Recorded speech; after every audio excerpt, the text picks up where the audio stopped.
Hey guys, welcome to resource point. आज हम लोग स्टडी करने वाले वीज एंड आइज की करंट अफेयर्स, जो कि हमारी पीटी 365 चल रही है पॉलिटी की।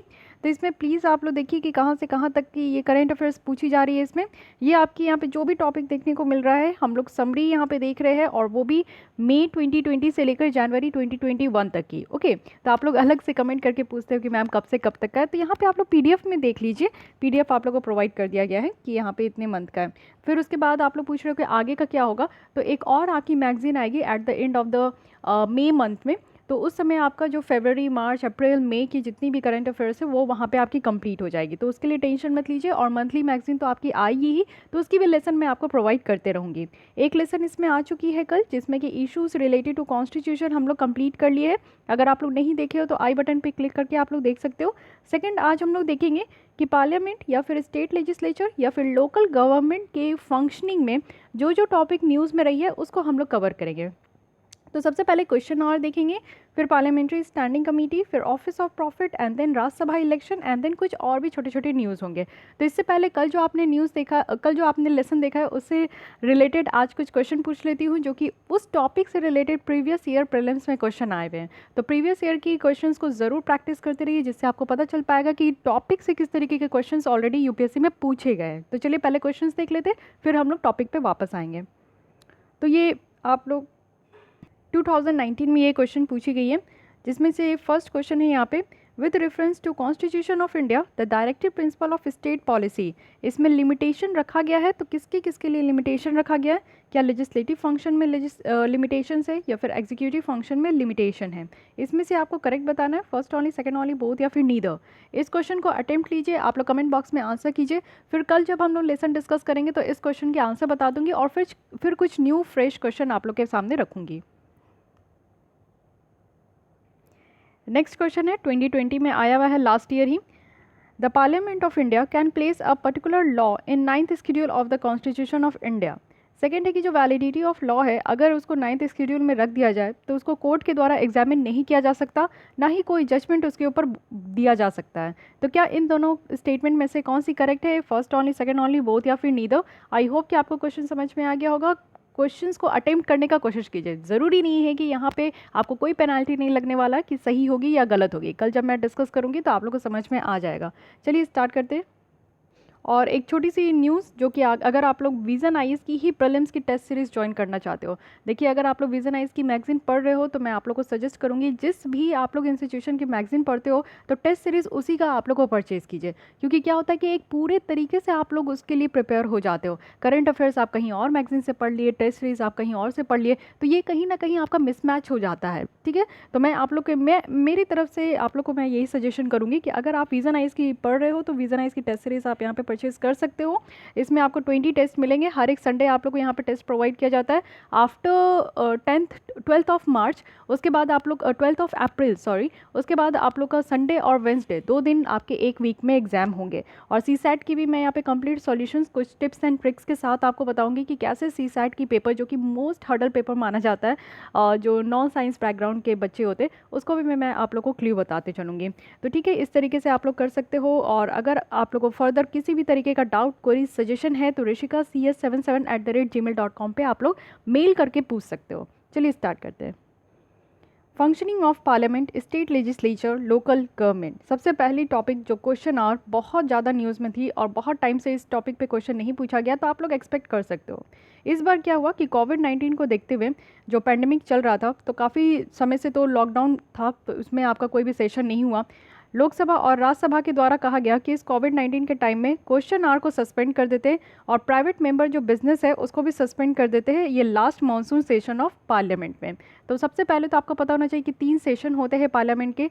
जैसे ही कोई साल स्टार्ट होता है, जैसे अभी आपने देखा, तो अभी सबसे पहले साल स्टार्ट होने के साथ आपका बजट सेशन स्टार्ट होता है, उसके बाद मॉनसून सेशन आता है, और उसके बाद आपका विंटर सेशन आता है। तो ये कोई ईयर स्टार्ट होता है तब बोल रहे हैं। लेकिन अगर आपसे क्वेश्चन पूछा जाए कि फिनेंशियल ईयर स्टार्ट होता है, तो उस हिसाब से सबसे पहला जो सेशन होता है पार्लियामेंट का, वो कौन सा सेशन होता है?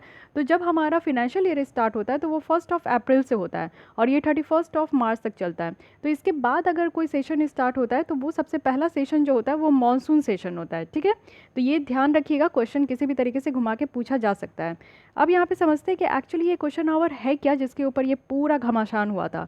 तो क्वेश्चन आवर क्या होता है कि जैसे ही लोकसभा या राज्यसभा की सिटिंग होती है तो फर्स्ट आवर्स जो होता है 1 घंटा जो पहला सिटिंग का होता है, इसमें एमपी जो होते हैं ना वो क्वेश्चंस करते हैं मिनिस्टर से। जो मेंबर ऑफ पार्लियामेंट्स होते हैं, चाहे वो लोकसभा के हो राज्यसभा के हो, वो मिनिस्टर से क्वेश्चंस करते हैं। तो इसको हम लोग कहते हैं क्वेश्चन आवर। जैसे कि आप लोग यहाँ पे देखो कि पूरा दिन पार्लियामेंट में किस तरीके से काम होता है। तो हमारे संसद में जो काम होता है वो सुबह 11 बजे से शाम के 6 बजे तक होता है। लेकिन अब यहाँ पे समझने का ज़रूरत है कि ये डिवाइड कैसे हुआ है। तो 11 बजे से 12 बजे का जो टाइम है फर्स्ट आवर, उसको क्वेश्चन आवर कहते हैं। उसके बाद जो कंटिन्यूस उसके बाद जो आपका 1 घंटा होता है, जैसे 12 से 1 हो गया तो इसको जीरो आवर कहते हैं। अब जीरो आवर की भी एक अलग ही कहानी है। ये कहानी ये है कि इसके बारे में आपको संविधान में कहीं देखने को नहीं मिलेगा। इसको एक स्पेशल तौर से लाया गया है और रूल्स 377 के तहत इसको इंक्लूड किया गया है लोकसभा में। उसके बाद जो 1 बजे से 2 बजे होता है ये खाने पीने का लंच होता है, और फिर उसके बाद 2 बजे से आपका 6 बजे तक ये सभा चलते रहता है। Legislative business, short duration discussion होती है जो कि फ्राइडे को होता है। लास्ट 2 आवर्स जो है वो यहाँ पे प्राइवेट मेंबर बिजनेस के लिए रखा जाता है, यानी कि 4 बजे से 6 बजे तक जो है प्राइवेट मेंबर के बिजनेस के लिए यहाँ पे रखा जाता है। तो इस तरीके से पूरा काम होता है पार्लियामेंट का। अब आगे आते हैं, दोनों हाउसेस जो पार्लियामेंट की है वो अपने खुद के सेट ऑफ रूल्स को फॉलो करते हैं, यानी कि घर में किस तरीके से एक बिज़नेस चलेगा, घर में क्या रूल्स रेगुलेशन होंगे, अपने हर एक घर का एक अपना अपना रूल्स होता है कि नहीं। जो मेरे घर में चलता है वो आपके घर में नहीं होगा। तो उसी तरीके से लोकसभा राज्यसभा दोनों अलग अलग सदन हैं, तो दोनों के अंदर जो है एक अलग तरीके का रूल्स है कि कैसे कैसे चीज़ें चलेगी। तो बिगनिंग में जो पार्लियामेंट जब स्टार्ट हुआ 1951 में, तो लोकसभा की जो रूल्स थी इसमें क्वेश्चन आवर को हर एक दिन ये होता था क्वेश्चन आवर। राज्यसभा जो अगर आप देखोगे तो क्वेश्चन आवर सिर्फ 2 दिन होता था वीक में। स्टार्टिंग में 1952 की कहानी बताई जा रही है कि लोकसभा में रखा गया था कि हर एक दिन होगा, मतलब कि आते के साथ 11 बजे से जो है एमपी क्वेश्चन करना स्टार्ट करेंगे मिनिस्टर से। लेकिन ये चीज़ें राज्यसभा में नहीं थी। राज्यसभा में रखा गया था कि देखिए हफ्ते में 2 दिन ऐसा रखेंगे। फ्यू मंथ्स के बाद क्या हुआ कि इस चीज़ को चेंज कर दिया गया। फिर उसके बाद हफ्ते में 4 दिन आ गया राज्यसभा में। फिर उसके बाद 1964 से क्या हुआ कि क्वेश्चन आवर को राज्यसभा में वो भी हर एक दिन होने लगा, हर एक सेशन में। तो ये आप लोग देखो कि अगर पूछा जाए कि स्टार्टिंग से ही ऐसा राज्यसभा में था कि हर एक दिन होगा क्वेश्चन आवर, तो ये राज्यसभा में नहीं था, ये सिर्फ लोकसभा में था स्टार्टिंग में। 1964 के बाद से राज्यसभा में क्या हुआ कि क्वेश्चन आवर को रेगुलर किया गया, उससे पहले रेगुलर नहीं था। फाइन। अब कैटेगरीज देखते हैं क्वेश्चंस का, क्योंकि क्वेश्चन आवर के अंदर बहुत तरीके के क्वेश्चन पूछे जाते हैं। सबसे पहले होते हैं स्टार्ट क्वेश्चन। स्टार्ट क्वेश्चन जैसे मैं भी बोलती हूँ कि इस टॉपिक पे स्टार मार्क कर लीजिए क्योंकि वो बहुत इंपॉर्टेंट है। दूसरे होते हैं अनस्टार्ट, क्योंकि जो इंपॉर्टेंट नहीं होते तो उनको अनस्टार्ट बोलते हैं। शॉर्ट नोटिस क्वेश्चन है, छोटे से नोटिस के लिए।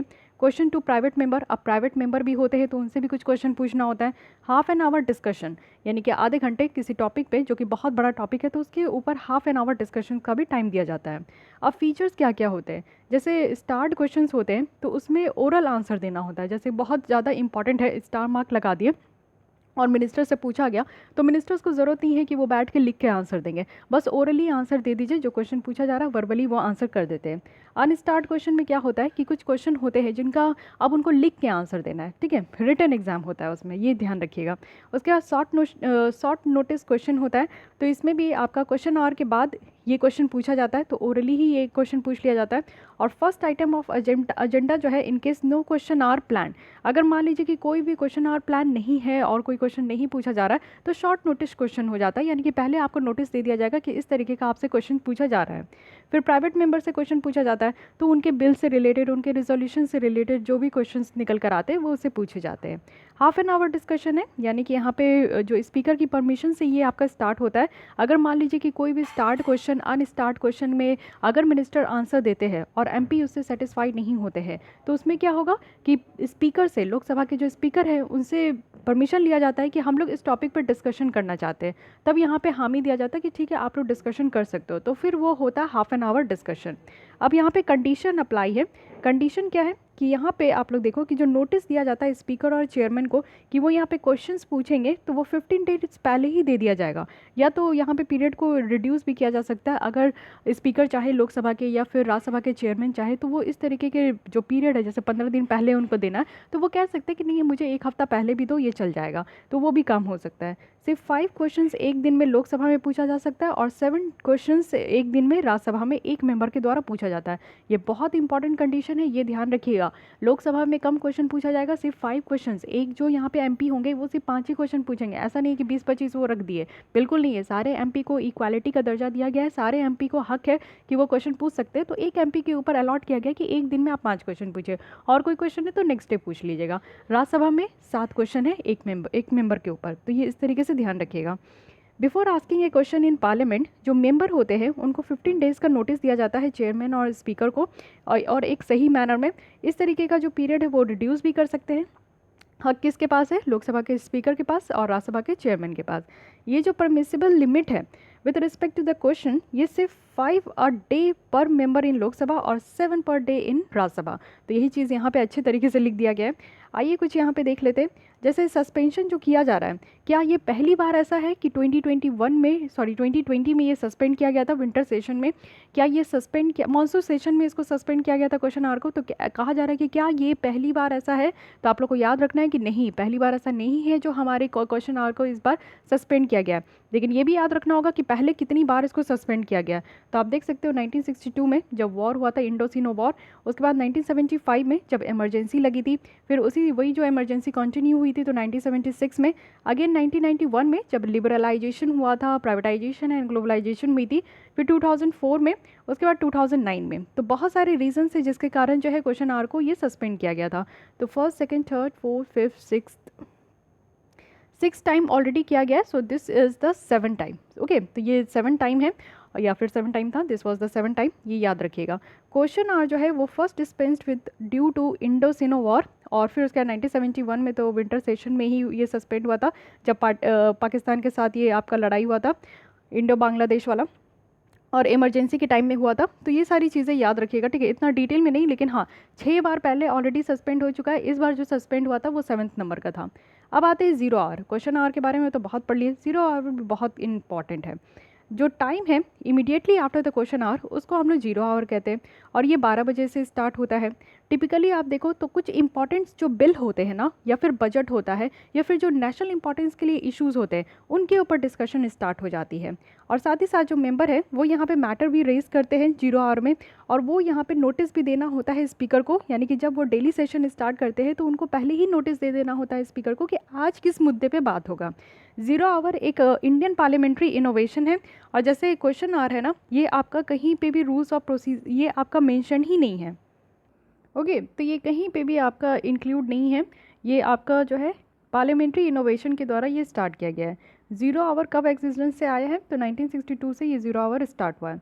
लेकिन ये मैंडेटरी नहीं है कि 0 आवर जो है हर एक दिन होगा हर एक सेशन में, तो ये मैंडेटरी नहीं रखा गया। मन है तो किसी इंपॉर्टेंट बिल जैसे कोई आता है तो उसके ऊपर डिस्कशन करना है तो ठीक है, नहीं डिस्कशन करना है तो इट इज़ ओके। तो इस टाइप की ये इसका फंडा है। अब आते हैं नेक्स्ट और देखते हैं parliamentary standing committee. Parliamentary standing committee news में क्यों थी? क्योंकि ये भी पेंडेमिक के कारण कुछ जो टेन्योर था पार्लियामेंट्री स्टैंडिंग कमेटी का वो यहाँ पे लॉस हो गया था। तो पहले समझते हैं कि स्टैंडिंग कमेटी होती क्या है। अगर हम लोग कुछ फंक्शंस के नेचर के हिसाब से देखें जो कि यहाँ पे काम किया जाता है, तो स्टैंडिंग कमेटी को 6 कैटेगरी में क्लासीफाई किया गया है। तो 6 कैटेगरी क्या क्या है? सबसे पहले है कि फिनेंशियल कमेटी है, पैसों से रिलेटेड जो भी लेन देन करना होता है वो ये कमेटी देखती है। डिपार्टमेंटल स्टैंडिंग कमेटी है जो कि मिनिस्टर्स या फिर डिपार्टमेंट से रिलेटेड है। कमेटी टू इंक्वायरी इंक्वायर यानी कि किसी भी टॉपिक या किसी भी चीज़ों पे इंक्वायरी करनी है तो उसके लिए कमेटी है। या फिर कमेटी टू स्क्रूटनाइज या कंट्रोल, या फिर कोई स्क्रूटनाइज करनी है, यानी कि मान लीजिए कोई बिल आया है उसको देखना है कि क्या ये बिल किसी फंडामेंटल राइट को तो वायलेट नहीं कर रहे, हमारे कॉन्स्टिट्यूशन के प्रोविजन के अकॉर्डिंग है। या फिर किसी को कंट्रोल करना है, किसी भी चीज़ को कंट्रोल करनी है तो उसके लिए एक अलग से कमेटी बनाई जाती है। या फिर कमेटी है जो कि डे टू डे बिजनेस के लिए ये आपका रिलेटिंग है। या फिर हाउस कीपिंग कमेटी है, या फिर सर्विस कमेटी है। तो इस तरीके की कमेटी में आपका जो है 6 टाइप्स ऑफ स्टैंडिंग कमेटी है, ये याद रखिएगा। और भी देख लेते हैं बातें। राज्यसभा की जो चेयरमैन है इसको 2 ईयर फिक्स टेन्योर कहा गया है हाउस पैनल का। अगर हम लोग देखें तो 2 ऑप्शंस होता है जो कि यहाँ पे देख सकते हैं। एक तो क्या है कि पैनल का जो यहाँ पे टर्म है उसको 1 साल के एक्सटेंड कर सकते हैं, या फिर यहाँ पे न्यू कमेटी फॉर्म कर सकते हैं जिनको अगेन जो है आगे आने वाले 2 साल के लिए इसको फिक्स कर दें। आज के डेट में अगर आप देखोगे तो ये पार्लियामेंट्री स्टैंडिंग कमेटी जो है वो 1 साल के लिए होती है। जैसा कि आप लोग ने भी एम लक्ष्मीकांत में पढ़ा होगा कि जो पार्लियामेंट्री स्टैंडिंग कमेटी है वो जो फॉर्म होता है वो 1 साल के लिए होती है, फिर नेक्स्ट ईयर इसको नए तरीके से फॉर्म किया जाता है। लेकिन अभी यही बात हो रही है कि इसको 2 साल के लिए फिक्स करना चाहिए। जो भी पार्लियामेंट्री स्टैंडिंग कमेटी बनती है उनका जो टेन्योर हो वो 2 साल के लिए हो। पार्लियामेंट्री कमेटी होती क्या है ये समझिए। पार्लियामेंट्री कमेटी दो तरीके की होती है। एक तो है स्टैंडिंग कमेटी, जिसके बारे में हमने देखा, जिसको सब डिवाइड करेंगे तो वो 6 टाइप्स की आएगी, और दूसरी है एडहॉक कमेटी। तो स्टैंडिंग कमेटी जो होती है वो परमानेंट इन नेचर होती है, यानी कि हमेशा के लिए है, और एडहॉक कमेटी बनाया जाता है जब भी कोई स्पेशल कोई अगर मुद्दा निकल कर आया या फिर कुछ अलग से इंक्वायरी करनी हो, इन्वेस्टिगेशन करनी हो या स्क्रूटनाइज करनी हो, तो उसके लिए टाइम के अकॉर्डिंग, अगर मान लीजिए कि कोई एक स्पेशल मुद्दा निकल कर आया और लगता है कि कोई और कमेटी को भी फॉर्म करना है, तो उस समय जो है उसके अकॉर्डिंग एडहॉक कमेटी फॉर्म कर दी जाती है। और जब वो पर्पस ख़त्म हो जाता है, चाहे वो 2 महीने 4 महीने के बाद ख़त्म हो गया, तो उसको ख़त्म कर दिया जाता है, एडहॉक कमेटी डिसॉल्व हो जाती है। ऐसा नहीं है कि एडहॉक कमेटी बन गई तो वो 1 साल तक एक्सटेंड होगी। 1 साल तक जो पार्लियामेंट्री स्टैंडिंग कमेटी के अंदर एक्सटेंड होती है वो स्टैंडिंग कमेटी होती है, ठीक है। तो ये टेम्परेरी इन नेचर है। कॉन्स्टिट्यूशन में अगर हम लोग देखें तो इस तरीके की कमेटी को डिफरेंट प्लेसेस में रखा गया बिना किसी स्पेसिफिक प्रोविजन दिए हुए, यानी कि इसकी कंपोजिशन क्या होगी, टेन्योर क्या होगी, ये सारी चीज़ों का कहीं पे भी आपको संविधान में मेंशन होते हुए नहीं दिखेगा। मेन ऑब्जेक्टिव क्या होता है पार्लियामेंट्री स्टैंडिंग कमेटी का, कि वो डिटेल्ड स्क्रूटनी करे। जैसे कि अगर आप लोग इंजीनियरिंग का एग्ज़ाम दिए हो या फिर कोई भी एग्ज़ाम, तो अगर आप लोग को फाइनल मार्क्स उतने अच्छे नहीं मिलते या फिर आप लोग वहाँ पे फेल्योर मार्क्स भी आपको देखने को मिलता है, तो आप क्या करते हो कि स्क्रूटनी के लिए भेज देते हो कि दोबारा रीचेक कीजिए और मुझे बताइए कहाँ पे मेरा मार्क्स कम आया है, ठीक है। तो इसी तरीके से ऐसे होता है कि जैसे कोई बिल अगर आता है तो बिल को पहले पास करने से पहले इस कमेटी के पास से होकर गुजरना होता है। कमेटी बहुत सारे प्रोविजंस को चेक करती है कि हाँ सारे provisions up to the mark है कि नहीं है। तो डिटेल स्क्रूटनी करने के लिए पार्लियामेंट्री स्टैंडिंग कमेटी होती है और सरकार की अकाउंटेबिलिटी देखती है। अकाउंटेबिलिटी कहने का मतलब है कि आपको कोई देख रहा है या नहीं देख रहा है, आप अगर पढ़ाई करते हो तो अपने लिए पढ़ाई करते हो, अगर बाहर भी ड्यूटी कर रहे हो तो अगर आपके बॉस आपको देख रहे हैं तो ही आप ड्यूटी कर रहे हो, बॉस नहीं देख रहे तो आप बैठ के गेम खेल रहे हो या फिर कुछ भी कर रहे हो, तो ये नहीं होना चाहिए। अकाउंटेबिलिटी मतलब होती है कि रिस्पॉन्सिबल आपकी है, आप अगर ये काम लिए हो, प्रोजेक्ट लिए हो, तो आप इसको टाइम में कंप्लीट करोगे, और अगर कंप्लीट नहीं करोगे तो you will be the responsible, ठीक है। तो यही सरकार की है कि सरकार इतनी सारी नीतियाँ लाती है, अगर टाइम पे कंप्लीट नहीं होता, लोगों को अगर उससे कुछ फ़ायदा नहीं होता, तो अल्टीमेटली रिस्पॉन्सिबल कौन होंगे? सरकार होगी। तो सरकार कितने अकाउंटेबल होते हैं उस चीज़ को भी पार्लियामेंट्री स्टैंडिंग कमेटी के द्वारा चेक किया जाता है। साथ ही यहाँ पे मदद मिलती है अपोजिशन को कि एक अच्छा खासा वो रोल प्ले करते हैं, यानी कि अपना भी वो कंट्रोल जो है एग्जीक्यूटिव के ऊपर एक्सरसाइज करते हैं। कोई भी अगर स्टेप्स लिया जाता है, योजना लाए जाते हैं सरकार के द्वारा, तो जो अपोजिशन पार्टी है वो उसको देखती है कि इसमें क्या बुराइयां है, क्या अच्छाई है। अधिकतर तो वो क्रिटिक्स ही करते हैं, तो उनको भी एक अच्छा खासा पावर मिल जाता है, प्लेटफॉर्म मिल जाता है। साथ ही जो रेलिवेंट स्टेक होल्डर्स है उनके साथ भी इंगेज हो जाते हैं, और जो फिनेंशियल प्रूडेंस है उसको भी इंश्योर किया जाता है। कई बार आप देखते हो कि कुछ योजना होती है जिसमें कि सरकार ज़रूरत से ज़्यादा उसमें बताती है कि एलोकेशन करना है, लेकिन जब स्क्रूटनी कमेटी के या फिर पार्लियामेंट्री स्टैंडिंग कमेटी से जब वो बिल पास होता है तो वो बिल बता देती है कि नहीं, इस प्रोजेक्ट के लिए, जैसे कि वाटर कोई योजना है या फिर आपका सॉइल मैनेजमेंट योजना है या फिर कार्बन इमिशन को कम करने के लिए कुछ अगर प्लान लाया जा रहा है, तो उसके लिए कितनी एलोकेशन की ज़रूरत है। अगर सरकार ने ज़रूरत से ज़्यादा एलोकेशन किया है तो उसको भी कट किया जाता है स्टैंडिंग कमेटी के द्वारा। तो कितना यहाँ पे खर्चे वगैरह हो रहे हैं उस चीज़ को भी यहाँ पे चेक किया जाता है। तो ये सारा ऑब्जेक्टिव होता है पार्लियामेंट्री स्टैंडिंग कमेटी की। पार्लियामेंट्री स्टैंडिंग कमेटी को अथॉरिटी कहाँ से मिलता है, तो इनके लिए अलग से एक आर्टिकल है जो कि आर्टिकल 105 है, जहाँ पे पार्लियामेंट के मेंबर्स को प्रिविलेजेस दिया गया है। और एक और है 118 जिसमें कि आपके पार्लियामेंट की अथॉरिटी यहाँ पे दी गई है कि वो यहाँ पर प्रोसीजर्स को रेगुलेट कर सकते हैं और कंडक्ट ऑफ बिजनेस को भी रेगुलेट कर सकते हैं। पार्लियामेंट यहाँ पे बाउंड नहीं है। अब ये सारी कमिटीज़ जो इतनी बनाई गई है, मेनली आप लोग पार्लियामेंट्री स्टैंडिंग कमेटी ही कहते हो, तो ये सारी कमेटी अगर कह दे कि नहीं, ये वाटर योजना जो लाया गया है इसमें सरकार के द्वारा ज़्यादा एलोकेशन किया गया है, इसको कट करके इतना 50% ही सही है, तो ऐसा नहीं है कि पार्लियामेंट को इसको मानना ही होगा। पार्लियामेंट के ऊपर अब ये डिपेंड करता है कि वो इनके बातों को माने या ना माने, ठीक है। तो यानी कि आपकी जो कमेटी है वो सिर्फ रिकमेंडेशन दे सकती है, रिकमेंडिंग इन नेचर है, वो उनकी बातें जो है कहीं पे भी बाउंड नहीं होगी आगे चल के, तो इस चीज़ को भी ध्यान रखिएगा। So this is all about the parliamentary standing committee. Next third topic है हमारा office of profit. Office of profit कई बार न्यूज़ में रहता है, तो समझेंगे ये क्या है। पहले न्यूज़ में क्यों है ये समझिए। पार्लियामेंट्री पैनल जो है उनके द्वारा कहा गया है कि सेंटर का जो रिस्पांस है long pending demand for amending the constitution, जिससे कि वो जो यहाँ पे ऑफिस ऑफ प्रॉफिट की जो डेफिनेशन है उसको क्लियर करने के लिए, क्योंकि कई बार आप देखोगे कि ऑफिस ऑफ प्रॉफिट एक ऐसा वर्ड है जो हमारे संविधान में मेंशन्ड नहीं है, लेकिन इसकी एक्चुअली क्या क्या यहाँ पे इसके अंदर आता है ये आप अभी तक क्लियर नहीं किया गया। तो कई बार कहा जाता है कि ऑफिस ऑफ प्रॉफिट की जो डेफिनेशन है उसको क्लियर कीजिए, बस इसकी सिंपल बात यही कही जाती है कि अगर आप कोई भी सरकारी पोस्ट में हैं या फिर कोई भी एक अच्छा खासा कॉन्स्टिट्यूशनल पोस्ट में आप हो, तो आप कोई और भी पोस्ट में नहीं जा सकते जिससे आपको पैसे मिल रहे हैं। ठीक है, यानी कि एक जगह आप अगर सरकार से पैसे ले रहे हो तो आप दूसरी ऑफिस भी नहीं होल्ड कर सकते हो जिससे आपको इनकम मिल रहा होगा। तो ये एक सिंपल सा लैंग्वेज, लेमन लैंग्वेज में इसको ऑफिस ऑफ प्रॉफिट कह देते हैं। कई बार आप देखते हो ना कि जो सांसद होते हैं, मेंबर और एमपी होते हैं, एमएलए होते हैं, वो लोग क्या करते हैं कि एमपी एमएलए होते भी हैं, उसके अलावा भी वो कोई ना कहीं ऑफिस वो ज्वाइन कर लेते हैं जिससे कि दूसरा उनको पेमेंट मिलता है, इनकम की सोर्सेज उनकी ओपन हो जाती है। तो कई बार ये सारे जो है ना झमेले निकल कर आते हैं जिससे कि ऑफिस ऑफ प्रॉफिट का जो मुद्दा है वो फिर हाईलाइट हो जाता है। बट एक्चुअली इसके अंदर क्या क्या चीज़ें आएंगी, किस किस टर्म्स को यहाँ पे रखा गया वो अभी तक क्लियर नहीं है। तो ऑफिस ऑफ प्रॉफिट की अगर बात करें तो हमारे संविधान में कहीं भी मेंशन नहीं है, और ये हमारे जो रिप्रेजेंटेशन ऑफ पीपल एक्ट है 1951 इसमें भी आपको नहीं देखने को मिलेगा।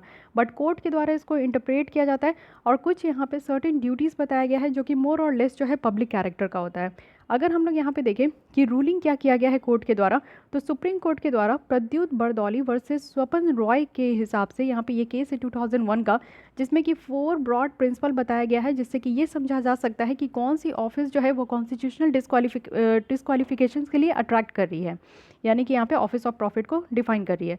तो पहला है यहाँ पे कि गवर्नमेंट की जो एक्सरसाइज है control over appointment, removal, performance of the functions of the office. Second है कि वेदर जो ऑफिस है वो यहाँ पे रेन्यूमरेशंस अटैच्ड है उससे, या फिर जो बॉडी है जिससे कि ऑफिस जो है वो यहाँ पे गवर्नमेंट पावर उनको मिल रही है मनी रिलीज़ करने का, या फिर ज़मीन अलॉट करने का, या फिर लाइसेंस देने का, या फिर जो ऑफिस है जिसमें कि होल्डर्स जो है वो यहाँ पे पैट्रोनेज के द्वारा वो इन्फ्लुएंस हो रहे हैं। इट मीन्स कि यहाँ पे बताया जा रहा है कि कॉन्स्टिट्यूशनल डिस्क्वालिफिकेशन, अगर आप कॉन्स्टिट्यूशनल पोस्ट में हो उसके अलावा आप कौन कौन सा काम कर रहे हो जिससे कि आपको वहाँ से डिस्क्वालीफाई कर दिया जा सकता है। तो पहला यहाँ पे बताया जा रहा है कि गवर्नमेंट का अगर कोई एक्सरसाइज हो रहा है, मान लीजिए कि किसी भी ऑफिस के फंक्शन में या तो अपॉइंट कर रहे हैं, या तो उसको रिमूव कर रहे हैं, या तो फंक्शन कर रहे हैं, इस तरीके के पोस्ट में है, तो फिर आप और दूसरा आप ऑफिस नहीं होल्ड कर सकते। दूसरा है कि कोई भी ऑफिस जो कि किसी और ऑफिस के साथ अटैच्ड है तो उसमें भी काम नहीं कर सकते। या फिर एक ऐसा बॉडी है जिसमें कि कुछ गवर्नमेंट पावर है, जैसे गवर्नमेंट पावर आप देखो कि किसी भी चीज़ों के लिए मनी रिलीज़ करना होता है, ज़मीन को अलॉट करना होता है, जैसे कोई इंफ्रास्ट्रक्चर प्रोजेक्ट है तो उसके लिए ज़मीन अलॉटमेंट करनी है, उस तरीके के काम में आप इंक्लूड हो, या फिर लाइसेंस ग्रांट कर रहे हो, इस तरीके के काम में इंक्लूड है, तो आप दूसरा ऑफिस को होल्ड नहीं कर सकते। या फिर ऑफिस जो कि यहाँ पे होल्डर्स को अनेबल करता है कि वो यहाँ पे पैट्रोनेज के द्वारा इन्फ्लुएंस हो रहे हैं। इट मीन्स कि आपको कहीं से सपोर्ट मिल रहा है या फिनेंशियल एड मिल रहा है, तो उस हिसाब से भी अगर कहीं पे भी आप ऑफिस होल्ड करते हो तो वो भी नहीं करना है। सुप्रीम कोर्ट के द्वारा डिस्क्वालिफिकेशंस जो मेंबर की होती है वो यहाँ पे आपका अपहोल्ड किया गया था जया बच्चन फ्रॉम राज्यसभा इन 2006, जिसमें कि ये डिसाइड किया गया था कि जो क्वेश्चंस है कि क्या वो यहाँ पे ऑफिस ऑफ प्रॉफिट को होल्ड कर रही है कि नहीं कर रही है, ये चीज़ें, ये केसेस निकल कर आई थी। ठीक है, तो क्या रेलिवेंट है यहाँ पे कि जो आपका ऑफिस है वो क्या कैपेबल है कि आपको किसी भी तरीके का प्रॉफिट हो रहा है, या फिर पैसे के टर्म में आपको गेन हो रहा है, या फिर जो पर्सन है वो सिर्फ यहाँ पे मॉनेटरी गेन करने के लिए गया है। तो क्या यहाँ पे ये डिपेंड करता है कि अगर आप लोग कोई और ऑफिस होल्ड करते हो तो उससे आपको किस तरीके का प्रॉफिट हो रहा है। ठीक है, तो इस पर भी डिपेंड करता है, ऑफिस ऑफ प्रॉफिट का जो चार्ज है वो आप पे डिपेंड करता है। कॉन्स्टिट्यूशन प्रोविजन क्या है इसको लेकर, तो कॉन्स्टिट्यूशन प्रोविजन आपका डिस्क्वालिफिकेशन का है। तो डिस्क्वालिफिकेशन के लिए एक बाकायदा हमारे कॉन्स्टिट्यूशन में आर्टिकल है, जैसे आर्टिकल 102 का क्लॉज 1 है, 191 का क्लॉज 1 है। 102 का क्लॉज 1 के हिसाब से जो एमपी है उनको डिस्क्वालीफाई किया जाता है, उनको यहाँ पे रोका जाता है कि अगर आप लोग ऑफिस कोई भी प्रॉफिट के लिए कोई ऑफिस अगर होल्ड करते हो सेंट्रल या स्टेट गवर्नमेंट के अंदर, तो आपको डिस्क्वालीफाई कर दिया जाएगा। और 191 के क्लॉज 1 में है एमएलए को है, यानी कि जो आपके मेंबर ऑफ लेजिस्लेटिव असेंबली होते हैं उनको यहाँ पे रोका जाता है कि आप कोई भी ऑफिस को होल्ड नहीं कर सकते हैं सेंट्रल या स्टेट गवर्नमेंट के अंदर। साथ ही साथ यहाँ पे आपका रिप्रेजेंटेशन ऑफ पीपल एक्ट 1951 के तहत भी कहा गया है कि ये सारे ग्राउंड है जिसमें कि आपको डिस्क्वालीफाई कर दिया जा सकता है। जो ऑफिस ऑफ प्रॉफिट है उसमें सिंपली रखा गया है इसको बेसिक फीचर्स ऑफ कॉन्स्टिट्यूशन के तहत, यानी कि एक प्रिंसिपल है सेपरेशन ऑफ पावर लेजिस्लेचर और एग्जीक्यूटिव के बीच में। ये तो हो गया हमारा कॉन्स्टिट्यूशन प्रोविज़न, लेकिन लीगल प्रोविज़न क्या है? लीगल प्रोविज़न हमारे यहाँ एक कानून है, parliament prevention of disqualification act 1959, जिसमें कि वाइड रेंजिंग नंबर रखा गया ऑफिस का जिसको कि डिस्क्वालिफिकेशन से बाहर रखा गया है। इट मीन्स कि ये लिस्ट आपको देखना होगा।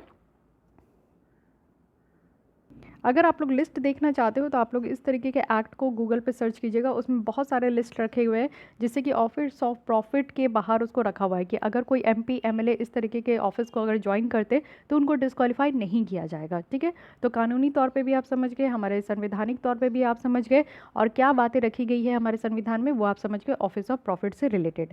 अब आते हैं नेक्स्ट आर्टिकल जो कि 4th नंबर है, राज्यसभा की इलेक्शन, जो कि अगेन वेरी इंपॉर्टेंट है। राज्यसभा की इलेक्शन हुई है 19 सीट्स के लिए और 8 स्टेट में, जो कि अभी अभी कंक्लूड हुआ है। तो राज्यसभा की इलेक्शन के बारे में देखते हैं, यहाँ पे बहुत बेहतरीन तरीके से बताया गया है कि क्यों है और प्रोविज़न कहाँ दिया गया है। तो क्योंकि राज्यसभा आपको पता है कि परमानेंट बॉडी है, लोकसभा टेम्पररी बॉडी है, after each 5 years Lok Sabha dissolve हो जाते हैं, बट राज्यसभा नेवर डिसॉल्व। तो ये याद रखना, ये परमानेंट बॉडी है, लेकिन 1/3 मेंबर जो है हर 1-2 साल में रिटायर होते हैं। साथ ही साथ ये कैसे होता है, तो कौन इलेक्ट होकर आ सकते हैं, तो यहाँ पे इलेक्टेड मेंबर जो स्टेट लेजिस्लेटिव असेंबली के हैं वो यहाँ पे इलेक्टेड मेंबर यहाँ पे इलेक्ट होकर राज्यसभा में आ सकते हैं। मेथड क्या है आने का, तो मेथड है यहाँ पे proportional representation by means of single transferable vote. तो ये उसी तरीके से होता है जैसे कि हमारे प्रेसिडेंट का इलेक्शन होता है, सेम वही प्रोविजन है हमारे राज्यसभा के मेंबर के इलेक्शन के लिए। फाइन, तो ये डायरेक्ट इलेक्शन नहीं है, इसको इनडायरेक्ट इलेक्शन कहते हैं।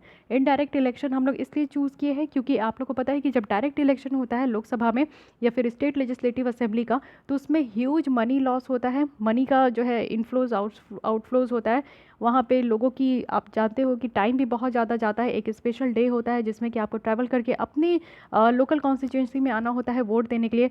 साथ ही मॉडल कोड ऑफ कंडक्ट तो 2-3 महीने पहले लग जाते हैं, जिससे कोई भी डेवलपमेंट काम नहीं होता है, कोई भी स्कीम काम नहीं करते। तो बहुत तरीके की प्रॉब्लम्स देखने को मिलती है डायरेक्ट इलेक्शन में। इसलिए हमारे कॉन्स्टिट्यूशन में आप देखो कि कुछ ऐसे भी इलेक्शन रखे गए जो कि इनडायरेक्ट फॉर्म में है, जिसमें कि लोगों की टाइम बचा सके, लोगों का पैसा बचा सके, सरकार की पैसे बच सके और काम भी जो है आसानी तरीके से हो जाए। तो ये इस तरीके से मेथड है, इसको कहते हैं proportional representation by means of single transferable vote. Okay, constitutional basis की अगर हम लोग बात करें तो 4th शेड्यूल में रखा गया है। 4th शेड्यूल में क्या है कि हर एक स्टेट में जितने भी पॉपुलेशन है तो नंबर ऑफ पॉपुलेशन के बेसिस में सीट अलॉट किए गए हैं राज्यसभा में। आर्टिकल 80 है जिसमें कि कहा गया है कि राज्यसभा में टोटल स्ट्रेंथ 250 होंगे, जिसमें से 12 जो है वो प्रेसिडेंट के द्वारा नॉमिनेटेड होंगे, और ये जो 12 मेंबर होंगे ये एक्स्ट्रा ऑर्डिनरी मेंबर होंगे, अपने अपने फील्ड के उनको बहुत ही महारत हासिल होगा। डिफरेंट फील्ड के लोग आएंगे जो कि अपने फील्ड के वो बहुत ही ज़्यादा एक्स्ट्रा ऑर्डिनरी पर्सन होंगे। टर्म्स कितना होता है, तो 6 साल का कार्यकाल होता है यहाँ पे। और अगर ये elected member remains till reminder of the terms, ठीक है, मतलब कि आप समझ जाओ कि 1/3 तो हर 1-2 साल के बाद रिटायर हो जाते हैं, लेकिन ऐसा है कि 6 साल तक भी वो चल सकते हैं। ये आर्टिकल 80 के तहत कहा गया है। अगेन आर्टिकल 84 है जिसमें कि क्वालिफिकेशन ऑफ मेंबर है। अब कौन कौन ऐसे मेंबर है जो कि राज्यसभा के मेंबर बन सकते हैं, तो सबसे पहला है कि वो इंडियन सिटीजन्स होने चाहिए। सेकेंड है कि उनकी एज 30 ईयर से कम नहीं होनी चाहिए। और लोकसभा में इलेक्शंस के लिए कितनी एज एलिजिबिलिटी है, तो वहाँ पे 25 ईयर्स है। तो प्लीज़ आप लोग हमेशा जब स्टडी करते हो तो जो कॉरस्पॉन्डिंग टॉपिक होती है उसके साथ कंपेयर करके कीजिए, कि जैसे हम लोग प्रेसिडेंट पढ़े थे तो गवर्नर पढ़े, लोकसभा पढ़ रहे तो राज्यसभा, लेजिस्लेटिव असेंबली पढ़ रहे तो लेजिस्लेटिव काउंसिल, इस तरीके से पढ़िएगा। सुप्रीम कोर्ट पढ़ रहे तो हाई कोर्ट, पता होना चाहिए दोनों के बारे में। तो not less than 30 years of age, and Lok Sabha में कितना है 25 ईयर्स से कम नहीं होना चाहिए। अदर क्वालिफिकेशंस जो प्रिस्क्राइब किया गया है पार्लियामेंट के द्वारा वो सब यहाँ पे मेंबर के लिए क्वालिफिकेशंस की बातें रखती है। तो ये रही हमारी कि किस तरीके से राज्यसभा में इलेक्शंस होती हैं। फाइन, नेक्स्ट आते हैं अदर इंपॉर्टेंट टॉपिक्स जो कि छोटे छोटे टॉपिक न्यूज़ में रहे तो उसको देख लेते हैं। सबसे पहले article 164 clause 1 sub clause A के बारे में कहा जा रहा है। यहाँ पे है कि total number of ministers, it means कि इसमें चीफ मिनिस्टर भी आते हैं, वो भी काउंसिल ऑफ मिनिस्टर में किसी राज्य में वो 15% से ज़्यादा नहीं होना चाहिए। इट मीन्स कि काउंसिल ऑफ मिनिस्टर्स जो यहाँ पे बनाए जाते हैं चीफ मिनिस्टर के साथ, तो काउंसिल ऑफ मिनिस्टर की जो मेंबर होनी चाहिए वो total number of member of जो लेजिस्लेटिव असेंबली उस स्टेट के है उसका 15% से ज़्यादा नहीं होना चाहिए। ये इंसर्ट किया गया है इस प्रोविज़न को 91st कॉन्स्टिट्यूशनल अमेंडमेंट एक्ट के थ्रू, तो ये चीज़ों को ध्यान रखनी है। और साथ ही साथ यहाँ पे आर्ग्यू भी किया जाता है कि जो प्रेजेंट स्ट्रेंथ है काउंसिल ऑफ मिनिस्टर्स का एमपी का, ये वॉयलेट करता है हमारे 164(1) सब क्लॉज ए का। इसमें रखा गया कि 15% से ज़्यादा नहीं होना चाहिए, बट कुछ राज्यों में आप देखोगे कि 15% से भी ज़्यादा काउंसिल ऑफ मिनिस्टर्स जो है चीफ मिनिस्टर के साथ होते हैं। चीफ मिनिस्टर को इंक्लूड करके कहा जाता है कि 15% से ज़्यादा नहीं होना चाहिए। इस चीज़ों को भी ध्यान रखिएगा। ब्रीच ऑफ प्रिविलेजेस है, यानी कि आप जानते हो कि MP MLA को कुछ प्रिविलेजेस दिया गया है, उनको कुछ छूट दी गई है, इम्यूनिटीज़ दी गई है, जिससे कि वो अपना काम जो है ना फियरलेस कर सके, प्रेशरलेस कर सके। तो यहाँ पे क्या होता है कि कभी कभी वो आपने अगर प्रिविलेजेस दिया गया, उनको कुछ स्पेशल अगर छूट दी गई है, उसका अगर वो गलत फ़ायदा उठाते हैं, गलत तरीके से काम करते हैं, तो उसको हम लोग कहते हैं कि उन्होंने अपने फ़ायदा का हनन कर दिया, यानी कि ब्रीच कर दिया। तो हम लोग बात ये क्यों कर रहे हैं, बात कर रहे हैं यहाँ पे मिस्टर अर्नब गोस्वामी जी को लेकर, जिसके बारे में आपको पता है कि सुप्रीम कोर्ट के द्वारा जो है रिलीफ दिया गया है अर्नब गोस्वामी को ब्रीच ऑफ प्रिविलेज केस में, जिसमें कि उनके ऊपर आरोप लगा था महाराष्ट्र के CM के द्वारा। तो एक ब्रीच ऑफ प्रिविलेज क्या है, क्योंकि कोई भी तरीके का प्रिविलेज अगर MP MLA को दिया जाता है आर्टिकल 105 के तहत, तो वो यहाँ पे अगर इसको कहीं ना कहीं वॉयलेट करते हैं, MLA को जो दिया जाता है वो आपका आर्टिकल 194 है, और MP को जो दिया जाता है वो 105 के अंदर है। तो अगर उसको ब्रीच करते हैं उसको ब्रीच ऑफ प्रिविलेजेस कहते हैं। कोई भी तरीके का काम जिससे कि इधर हाउस ऑफ स्टेट लेजिस्लेचर जो कि अपने फंक्शन को कर रहे हैं, तो उसको हम लोग कह सकते हैं, अगर वो अपने फंक्शन स्मूथली तरीके से कर रहे हैं, लेकिन अगर उसके अगेंस्ट में जाकर कोई काम किया जा रहा है, तो उसको ब्रीच ऑफ प्रिविलेजेस कहते हैं। तो यहाँ पे कोई भी कानून जो है पार्लियामेंट के द्वारा नहीं बनाया गया है कि ब्रीच ऑफ प्रिविलेजेस जो है वो ब्रिटिश पार्लियामेंट्री कन्वेंशन के द्वारा ही इसको गवर्न किया गया था। तो जो ब्रिटिश के टाइम से जो बने आ रहा है, अंग्रेज़ों के टाइम की जो कानून है, वो कुछ कानून हम आज भी इम्प्लीमेंट करते हैं। तो उसमें से एक ये कानून है। हम लोग अपने हिसाब से पार्लियामेंट के द्वारा कानून नहीं बनाया है कि ब्रीच ऑफ प्रिविलेजेस में क्या क्या प्रोविज़न होंगे, वो जो कानून बना के अंग्रेज़ गए हैं उसी को हम लोग फॉलो कर रहे हैं। तो एक एक वर्ड बहुत इंपॉर्टेंट होता है, ध्यान रखिएगा। फिर आते हैं MP लेड फंड से, member of parliament local area development fund. इससे रिलेटेड 2020 में क्वेश्चंस आए हैं, मैं कल आपको यहाँ पे सॉल्व करा दूंगी। जैसे 0 आवर, क्वेश्चन आवर, जो भी हम लोग टॉपिक पढ़े उससे रिलेटेड जो प्रीवियस ईयर क्वेश्चंस है वो सब मैं यहाँ पे सॉल्व कराते जाऊँगी। तो यहाँ पे MP लेड फंड की अगर बात करूँ, तो मेंबर ऑफ पार्लियामेंट वो यहाँ पे गवर्नमेंट को आर्ग्यू कर रहे हैं कि वो उनकी फ़ंड को रेज़ करें, यानी कि जो प्रोजेक्ट के लिए उनको दिया जाता है वो फ़ंड को रेज़ करें, जो भी 2018 और 19 में सेंक्शन किया गया था। लेकिन कोविड-19 के कारण जो है अभी MP लैड को सस्पेंड किया गया है, इसलिए ये MP लैड इम्पॉर्टेंट हो गया है। MP लैड स्कीम क्या है, एक सेंट्रल गवर्नमेंट की स्कीम है, जिसमें कि हर एक MP को, जितने भी मेंबर ऑफ पार्लियामेंट है ना, उनको यहाँ पे 5 करोड़ रुपीज़ पर एनम दिया जाता है 1 साल के लिए। और इस क्यों किया जाता है, क्योंकि वो कोई भी कॉन्स्टिट्यूंसी जहाँ से वो बिलोंग करते हैं या फिर नहीं बिलोंग करते हैं, जैसे राज्यसभा के तो कहीं से बिलोंग नहीं करते, तो वो अपने मनपसंद जो है कोई भी कॉन्स्टिट्यूंसी को चूज़ करे और वहाँ पे डेवलपमेंट काम कराए। ठीक है, तो ये MP को दिया जाता है कि लीजिए आप 5 करोड़, और आप अपने जहाँ से भी कॉन्स्टिट्यूंसी से आए हैं वहाँ पे अगर आपको लगता है पानी की सुविधा नहीं है तो आप वहाँ पे पानी पहुँचाइए, सड़क की सुविधा नहीं है तो वहाँ पे आप रोड कनेक्टिविटी दीजिए, बच्चों के लिए पढ़ने के लिए स्कूल नहीं है तो विद्यालय बनाइए, ठीक है, कॉलेजेस बनाइए। तो इस तरीके का काम उनको डेवलपमेंट के लिए 5 करोड़ रुपया दिया जाता है।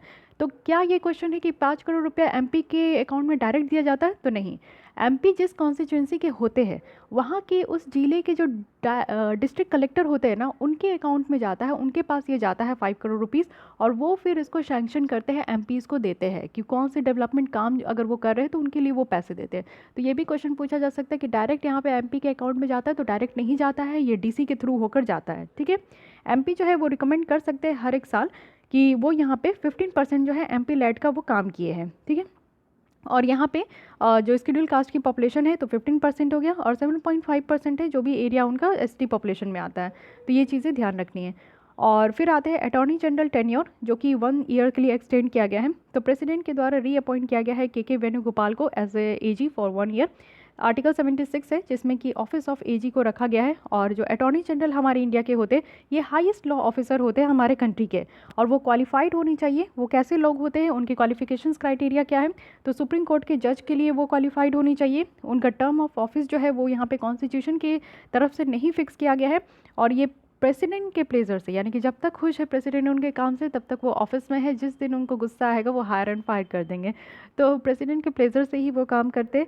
साथ ही साथ यहाँ पे अटॉर्नी जनरल के पास क्या क्या पावर है, तो अटॉर्नी जनरल के पास पावर है कि वो जब कोई भी हाउस में, चाहे लोकसभा हो या राज्यसभा हो, वहाँ पे उनको बोलने का अधिकार है, पार्टिसिपेट वो कर सकते हैं, लेकिन राइट टू वोट का अधिकार नहीं है। जैसे कोई भी मुद्दा होता है तो उसके लिए वोट करना होता है, तो जो अटॉर्नी जनरल है वो वोट नहीं कर सकते, लेकिन हाँ वो वहाँ पे बोल सकते हैं, वो पार्टिसिपेट कर सकते हैं जो भी प्रोसीडिंग चल रही है। तो इस तरीके से यहाँ पे इनकी 1 साल बढ़ाई गई है। तो आर्टिकल 76 जाकर पूरा पढ़ लीजिएगा, पॉलिटी की भी लेसन है, आप लोग देखना चाहते हो तो देख सकते हो। पूरी बुक से ही मैं पढ़ाती हूँ, तो वो चीज़ें आप लोग देख सकते हो। तो यहाँ पे हम लोग देख लिए कि जो भी फंक्शनिंग यहाँ पे पार्लियामेंट या स्टेट लेजिस्लेचर लोकल बॉडीज़ का था, उसको हम लोग कंप्लीट कर लिए। कल स्टार्ट करेंगे सेंटर स्टेट रिलेशन के साथ। एक एक टॉपिक को एक एक दिन पढ़ते जाइए, आपका स्मूथली यहाँ पे तैयारी हो जाएगा। बिल्कुल भी रश मत कीजिए ना कि अच्छा PT 365 आ गया है तो पूरा इसी को मगअप कर लेना है। आराम आराम से पढ़ते रहिए, अपना स्टैटिक बुक भी पढ़ते रहिए, पार्लियामेंट की जो लक्ष्मीकांत की बुक है वो पढ़िए, ज्योग्राफी पढ़िए, करंट अफेयर्स की मैगजीन रिवाइज कीजिए, बहुत सारी चीज़ है, टेस्ट सीरीज सॉल्व कीजिए। तो सारी चीज़ों को बैलेंस करके पढ़ते जाइए और डेली बेसिस पे आपको यहाँ पे 7 बजे डेली आपको लेसन देखने को मिलेगा। तो अगर आप लोग 7 PM में अगर डेली आप लेसन देखना चाहते हो तो हमारे चैनल को सब्सक्राइब कर लीजिए। सब्सक्राइब कर लीजिएगा तो जब भी मैं वीडियो अपलोड करूँगी तो आपके पास वो नोटिफिकेशन पहुँच जाएगा। और साथ ही साथ इसकी जो PDF है वो हमारे टेलीग्राम चैनल पे जाकर आप डाउनलोड कर सकते हो, रिसोर्स पॉइंट UPSC के नाम से, या फिर आप लोग जो है गूगल पे भी सर्च करके वहाँ से भी डाउनलोड कर सकते हो। अगर आपको ये लेसन अच्छा लगता है तो बस मुझे मोटिवेट करने के लिए लाइक कर दीजिए, और इसके अलावा कोई भी डाउट, कोई सजेशन है तो आप कमेंट कर सकते हैं। और मेक श्योर कि आप जितना ज़्यादा से ज़्यादा इसे शेयर कर सकते हैं ज़रूर शेयर कीजिए। तो मिलते हैं कल हम लोग सेंट्रल स्टेट रिलेशन के साथ। आज के लिए बस इतना ही। Thank you.